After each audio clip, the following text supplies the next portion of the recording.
오늘 뉴스 리뷰 Y 시간, YTN이 전한 대전 안전공업 화재 관련 보도를 살펴보겠습니다.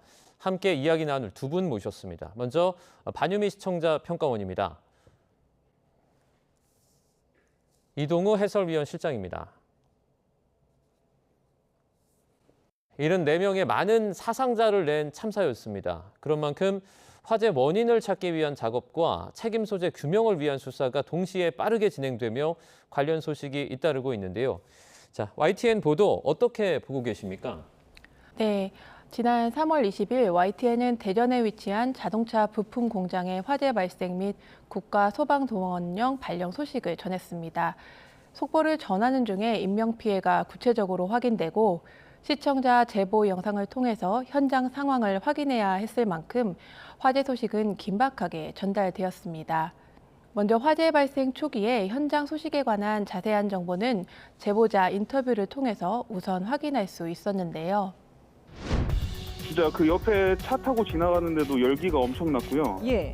그냥 아예 어두컴컴했어요, 그냥. 아, 연기 때문에 아주 까맣게 그냥 보였던 거군요. 네, 앞이 아예 보이지 않았습니다. 예.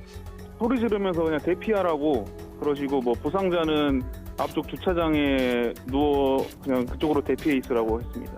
상당히 위험했는데 그 소방대원분들께서 초동 진압을 잘하셔가지고. 보도에서는 제보자가 화재 장면을 묘사했는데 실제 체감했던 열기나 대피 상황 등을 구체적으로 전달해 시청자가 현장의 심각성을 생생하게 인지할 수 있도록 했습니다. 또 화재 발생 경위, 대피자 현황, 인근 피해 확산 여부, 소방당국의 초동 대응 등을 다양한 질문과 응답들을 통해서 현장에 대한 정보를 입체적으로 확인할 수 있도록 했습니다. 이와 함께 시청자 제보 영상도 이어졌는데요. 각기 다른 위치에서 촬영된 화재 장면을 통해서 시청자의 체감도를 더욱 높일 수 있었습니다. 건물 옥상에서 촬영된 영상인데요. 제보자는 불이 난 자동차 부품 공장에서 1km가량 떨어진 곳에서 일을 하고 있는데 1시간째 연기가 거치지 않는다고 말했습니다. 네, 다음 제보 화면은 오늘 낮 1시 50분쯤 이 화재 현장 인근에서 찍힌 영상인데요. 이 도로로 소방차 여러 대가 줄지어 들어서고 있습니다. 공장 직원 일부가 양말만 신고 대피하기도 했다고 걱정스러운 상황을 전했습니다. 이후 취재 기자의 현장 보고가 이어졌고 소방당국의 현장 브리핑을 전달함으로써 공식 정보를 확인할 수 있도록 했습니다. 이번 화재는 대규모 사상자가 발생한 만큼 인명피해를 전한 보도에 더욱 집중하게 됐는데요. 화재 발생 초기 YTN 보도는 다급하게 탈출하는 근로자의 모습과 함께 추락 부상자가 16명으로 추정된다는 점을 전하면서 급속한 연소로 인해 정상적인 대피가 어려웠던 상황을 설명했습니다. 인명피해가 발생한 이유를 짚어 설명 중심의 보도를 이어갔다는 점이 인상적이었는데요. 이러한 맥락으로 YTN의 인명피해 보도는 구조 진행 상황을 시간 흐름에 따라 전달하는 방식으로 이어갔습니다. 무엇보다 피해 이후의 대응까지 집중하는 점을 주목해서 볼 수 있었는데요. 네, 대전 대덕문화체육관에 나와 있습니다. 네, 대전 공장 피해자를 돕기 위한 지원센터가 마련된다고요? 네, 제 뒤로 보이는 곳이 중앙합동 재난피해자 지원센터입니다. 센터는 오늘부터 운영에 들어갔는데 현장엔 화재 피해자 가족들이 한두 명씩 오고 있습니다. 이곳 지원센터에는 22개 피해 지원기관이 한 곳에 모여 민원 접수와 긴급구호, 의료 심리 지원에 나섭니다. 심리치료, 장례, 민원 등을 통합 지원하는 시스템을 소개하면서 실질적인 지원 체계가 마련되고 있다고 알렸습니다. 재난 보도가 단순한 사고 전달을 넘어서 피해 이후의 회복 과정과 사회적 대응까지 확장될 수 있음을 보여준 보도 사례로 볼 수 있겠습니다. 이렇게 속보, 현장 취재, 후속 보도를 결합한 구성은 사고 발생 초기에 정보 전달의 즉시성과 신뢰성을 확보했다는 점에서 긍정적으로 평가할 수 있겠습니다. 다만 아쉬운 점이라면 여느 사건 사고 보도의 형태처럼 동일한 영상과 내용이 반복적으로 노출된다는 점인데요. 이러한 반복은 정보의 정확성을 보완하는 역할을 하기도 하지만 동시에 시청자에게 피로감을 주거나 시청자의 정보 수용 효율을 떨어뜨릴 가능성도 있습니다. 긴박한 현장 상황을 신속하게 보여주는 보도 전문 채널로서의 역할을 충실히 해낸 부분이겠지만 여러 상황을 고려할 때 보도 구성과 노출 방식에 대한 제작진의 고민 역시 적지 않았을 것으로 보입니다. 속보나 현장 연결 등의 보도를 제작할 때 어떤 기준과 판단이 이루어졌는지 설명해 주신다면 시청에도 도움이 될 것 같습니다. 네, 이번 대전 화재 참사 사고 초기에는 정보가 여러 가지로 제한될 수밖에 없었습니다. 이러한 상황에서 인명 피해 가능성이 있는 사고 현장의 경우에는 보도에 신중을 기해한다, 이런 판단을 했어요. 그렇기 때문에 취재 내용이나 제보 내용을 앞세우기보다는 당국의 현장 브리핑 위주로 보도를 이어간다는 기준을 세웠습니다. 결국 소방당국의 현장 브리핑은 사고 초기에 가장 중요한 정보 전달의 창구였던 것입니다. 보도 전문 채널로서 대형 참사 보도에 적극적일 수밖에 없기 때문에 소방당국의 브리핑 내용을 무엇보다도 자세하게 전달을 했었고요. 여기에 소방 전문가의 설명을 추가해서 이 같은 종류의 사고에 대해 잘 알지 못하고 있는 시청자의 이해를 돕도록 노력을 했습니다. 또 시청자들의 소중한 제보 영상이 많이 들어와서 이를 방송에 적극 활용할 수 있었는데요. 향후 화재 사고 등을 자세하게 또 알기 쉽게 설명해줄 전문가 풀을 더욱 확대할 예정이고요. 이를 통해서 대형 참사 발생 시에 시청자가 쉽게 이해하고 또 전개 방향 등을 예측할 수 있도록 할 예정입니다. 이 밖에도 시청자의 이해도를 높일 수 있는 다양한 방식의 전달 방법에 대해서도 더욱 고민해 보도록 하겠습니다. 자, 속보 이후에는 전문가가 화재의 원인을 진단하고 또 현 상황을 해설하는 대담이 많았는데요. 이 관련 대담들은 좀 어떻게 보셨습니까? 네, 여전히 화재 배경을 둘러싼 논의가 이루어지는 가운데 논란이 되고 있는 이슈가 오도되지 않도록 하는 해설이 있어 유용했습니다. 스프링클러가 지금 제대로 설치도 안 됐다 이런 얘기 또 나오고 있는데 이 건물이 지어진 연도나 제도가 어떻게 지금 적용이 되는 겁니까? 네, 이 부분이 좀 제가 좀 강조해서 말씀드리고 싶은 부분인데요. 그러니까 사실은 이제 우리가 일반적으로 주거하는 공간과 지금 이제 해당 사고 공장은 다른 규제를 받고 있습니다. 실제로 이 건물은 스프링클러 설치 의무 대상도 아니고요. 그러니까 스프링클러가 설치되어 있지 않다라고 해서 법적인 문제가 발생하는 부분은 아닙니다. 그러니까 그게 연도의 문제가 아니라 이 건물 자체가 그런 겁니까? 네, 그렇습니다. 최근에 지어진 건물들도 이런 이제 공장 시설 같은 경우에 스프링클러 의무 대상은 이제 4층 이상이거나 이런 규정들이 있거든요. 그러니까 그런 면에서는 완전히 이제 사각지대에 있고요. 단순한 책임 공방으로 흐를 수 있는 사안을 제도적 문제로 전환시켜서 시청자의 혼란을 줄이고 논의의 방향을 정리하는 역할을 해주었는데요. 이어서 화재가 진압되면서 현장 감식 등 화재 원인 규명과 보완점 등의 대책 마련에 필요한 제언까지 이루어진 대담이 있었는데요. 소방 안전 점검을 할 때 소방관만 와가지고 소방 안전 점검을 하면 이게 지금 불이 날 수 있다 없다, 화재 위험성이 있다 없다, 이 정도밖에 평가를 할 수가 없습니다. 그렇기 때문에 관할 지자체 건설 건축과 동행하는 시스템이 구축이 되어 있어야.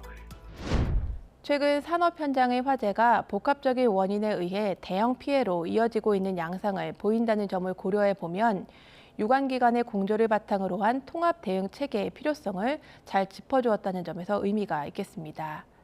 이번에 진행된 여러 전문가와의 대담은 사고 원인 분석, 상황별 대응 정보 제공, 논란에 대한 정리, 재발 방지 제언까지 단계적으로 확장해 나가면서 재난 보도의 심층성을 높여주었다는 점에서 긍정적으로 평가할 수 있습니다. 이러한 논의가 실제 제도 개선이나 현장 대응의 변화로 이어지고 있는지에 대한 후속 보도도 이어간다면 YTN 대담의 의미를 더욱 살릴 수 있을 것입니다. 마지막으로 언론이 인명 피해를 대하는 태도를 짚는 전문가 발언이 인상적이어서 언급하고 싶은데요. 백승주 교수는 실종자가 아니라 연락 두절이라는 표현을 사용하며 생존 가능성을 전제로 한 수색의 중요성을 강조했습니다. 명확히 지금 현재로는 실종이 아니고 연락 두절입니다. 그런데 아리셀 사고가 떠오르는데요. 공장은 특성상 개방 공간이 아니고 불특정이 들어오는 게 아니고 최소한 근로자 근무자들이 계시는 공간이잖아요. 그래서 연락 두절을 얘기할 때 출장 등 연락 두절이라는 계속 얘기가 나오는 부분은 아직 내부 인원 파악이 정확히 안 됐다는 얘기긴 하지만 희망적인 측면에서는 내부에 안 계시기를 바라지만 안에 계시는 상황이면은 매우 위험한 상황이라고 봐야겠습니다. 네. 이는 재난 상황에서 피해자를 어떻게 호명하고 다루어야 하는지에 대한 윤리적 기준을 환기하는 발언으로 볼 수 있겠는데요. 사건 사고에 대한 단순한 정보 전달 이상으로 사고 현장에 남겨진 사람들에 대한 태도와 인명 중심 대응의 필요성을 시청자에게 상기시켰다는 점에서 의미가 있습니다. 이러한 문제의식은 인명피해를 다루는 보도 방식이 시청자에게 어떤 영향을 미치는지에 대한 고민으로 이어질 수 있겠는데요. 그런 의미에서 YTN은 인명피해 보도에 있어 어떤 윤리적 기준을 가지고 있는지, 그리고 이번 사고 이후 피해자 지원과 제도 개선을 점검하기 위해 어떤 후속 취재 계획을 가지고 있는지 해설위원 실장님의 의견을 들어보고 싶습니다. 네, 인명 피해 보도에 있어서 이제 저희가 가지고 있는 윤리적 기준을 한 4가지 정도로 이제 정리할 수 있겠는데요. 첫 번째는 사실 확인과 정확성을 최우선으로 한다는 것입니다. 그리고 두 번째는 피해자와 가족의 사생활과 2차 피해를 최소화하는 방향이라는 점 말씀드리겠습니다. 그리고 세 번째는 재난과 범죄 등 대규모 피해 상황에서는 현장 취재가 구조와 수습에 지장을 주지 않도록 취재 제한을 하는 사항을 반드시 준수해야 하는 것입니다. 네 번째, 보도는 공식 발표를 우선으로 하되 자체 취재를 했을 경우에는 검증을 정확히 하고 자체 취재이고 검증을 거쳤다는 점을 명확하게 밝혀야 합니다. 이번 사고 이후에 피해자 지원과 제도 개선을 점검하기 위한 여러 가지 이제 후속 취재 계획에 대해서도 이제 말씀을 드리겠는데요. 이제 피해자 지원과 관련해서는 중앙합동재난피해자지원센터를 집중 취재해서 알리도록 하겠습니다. 아울러서 피해자와 유가족에게 충분한 보상은 물론이고 장례와 민원 처리까지 필요한 서비스를 체계적으로 실행하는지 후속 취재하도록 하겠습니다. 이번 대전 안전공업 화재는 2024년 6월에 경기도 화성시 리튬전지 제조업체 아리솔 화재에 이어서 1년 9개월 만에 발생한 이제 대형 참사라고 할 수 있겠는데요. 그동안 재발 방지를 위한 제도 개선이 상당히 미흡했었던 현실을 여실히 드러낸 것이라고 할 수 있겠습니다. 정부는 이번 화재 피해를 키운 요인으로 지목되는 샌드위치 패널 구조와 불법 증개측 문제 등을 포함해서 건축물 안전관리 전반을 재점검하기로 했는데요.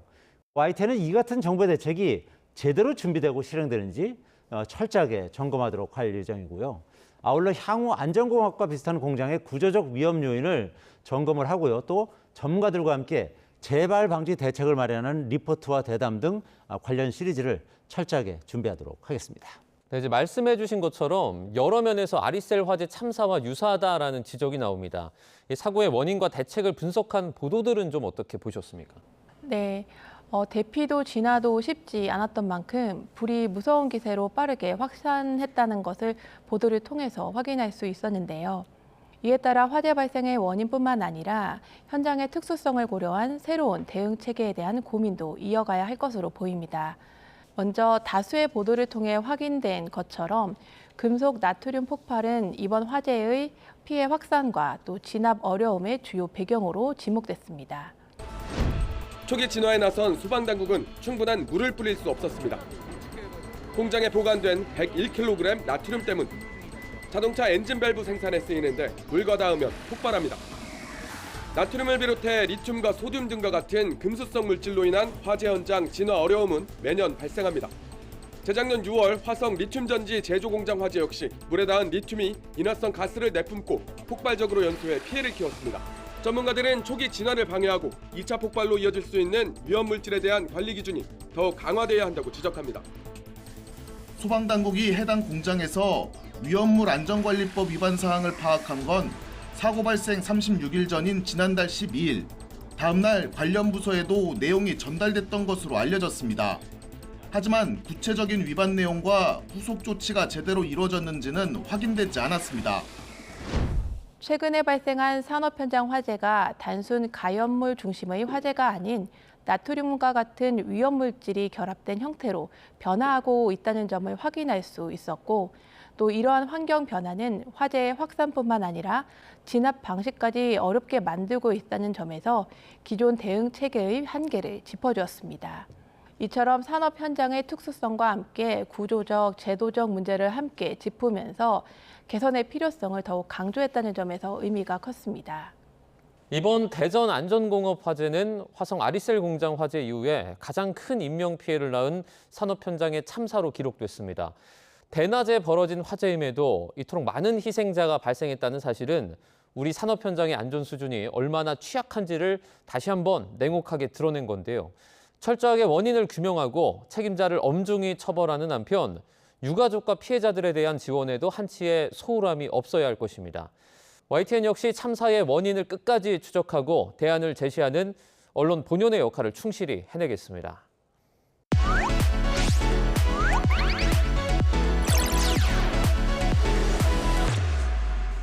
시청자의 알 권리와 보도 가치의 향상을 위해 노력한 방송을 꼽아보는 디딤돌 뉴스 시간입니다. 자, 평가원님, 이번 주 주목할 만한 보도는 어떤 게 있었습니까? 네, 대전 공장 화재는 화재 규모로 인한 진압 장기화뿐만 아니라 실종자 수색이 장시간 이어지면서 현장 취재 역시 긴 시간 지속된 보도 사례였습니다. 화재 발생 직후 현장에 도착한 기자들은 소방당국의 브리핑을 비롯해 시청자 제보와 자체 취재를 통해서 다양한 정보를 신속하게 전달해 주었는데요. 화재 상황을 근접 촬영한 영상과 함께 실종자 수색 상황과 진화율, 그리고 소방 대응 상황 등 주요 정보를 시간의 흐름에 따라 업데이트해 주었습니다. 이러한 보도는 자정을 넘어 새벽까지 이어지면서 재난 상황에서 현장 취재 기자가 수행하는 역할과 중요성을 확인할 수 있는 대목이기도 했습니다. 이처럼 장시간 이어지는 재난 현장 취재 과정에서 어려움은 없었는지, 또 미처 전하지 못한 현장 상황은 없었는지, 그리고 제한된 상황 속에서 시청자에게 정보를 전달할 때 무엇을 가장 중요하게 고려했는지에 대해서 들어보고 싶습니다. 화재 발생 직후부터 YTN 취재 기자들이 현장 소식을 발빠르게 전해오고 있는데요. 현장에 있는 오승훈 기자가 취재기를 전해왔습니다. 지금 바로 확인해 보시죠.